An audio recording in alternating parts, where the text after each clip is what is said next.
InsideChurch.com, and you're watching The Inside Show. I'm Reverend Dennis Gustaferi, a.k.a. Reverend Dennis, which I didn't even say when I started the show. And I'm standing here with Helene Witt. Helene Witt. I used to have a girl and a singer in the group. Her name was Helene. Oh. So every time I think of that, I think Helene, of you mean? Her name was Helene. Yeah. You're digging yourself deeper in Yeah, there. well, that's right. I'm going to do that. So, ladies and gentlemen, put your hands together at home and here, and here we go with Helene. Thank you very much, ladies and gentlemen. It's like Shea Stadium in here. The crowd is like roaring. So, Happy New Year, everybody. I came from Queens, and I heard the news, and I was like perplexed. On the news coming out here, it said, we have like 10% of the amount of people killed from traffic accidents, pedestrian accidents, than we've had since 1910. So I don't remember the exact number, but they said it's amazing how few people died from pedestrian accidents. They said the first thing, the most important thing they're going to work on now that they've gotten it so low, is Queens Boulevard. I was shocked. I said, the Boulevard of Death is your first priority? How about having nobody die? How about that being your first priority? And that's true. That's what I heard on the news. And then I heard something else coming out of it. This is all impromptu. They said this guy, he's been bothering women, and this is what he looks like. He's between 5'4" and 5'10". He's wearing a Yankee cap, or maybe it was a Giants hat. And then they said he's between the ages of 24 and 50. Oh, good detective work. And I said, this is great material for coming out here. It's not even what I was going to say. So I used to be a school teacher. I've told you that a million times. No, twice when I came out here. But I never told you that Mrs. Connor's second grade girls had a gang. And this is a true story. They used to take the milk containers off of my class girls' lunch trays. And the gang name was the Half Pints. So my girls retaliated, and they had a gang. And now you've heard of the Crips and the Bloods, of course. My girls in my school, my class was so tough that year. My whole school's tough, but the girls in my class were so tough, they could make the real Bloods need a transfusion. That's how tough my girls were. So their names, instead of the Crips, their name was the Prescription. You hear the Crips is in the middle of that name? I'll say it again, prescriptions. I don't know if they named themselves that because I was teaching prefixes and suffixes that day, or because their parents took a lot of drugs. I don't know.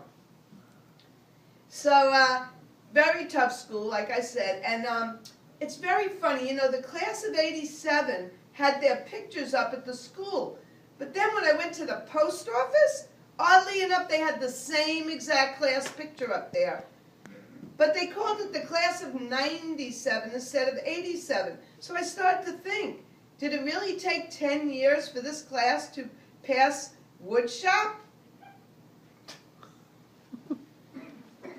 Very, very tough school. You know, people say, who went to your school? Well, we could brag who went to the school. Carol Jenkins, the famous newscaster, she's so famous she's not even around anymore. But Carol Jenkins went to our school. We're proud of that. We're not so proud of the ATM Bandit.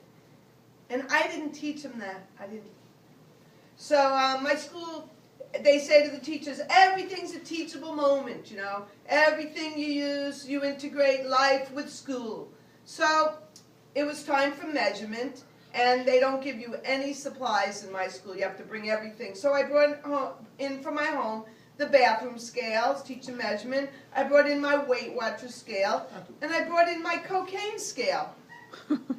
I'm only kidding, I'm a teacher. I never went to Weight Watchers. Well, I did go, but I flunked out because I didn't use the scale. I didn't have a scale. I didn't use the portion control.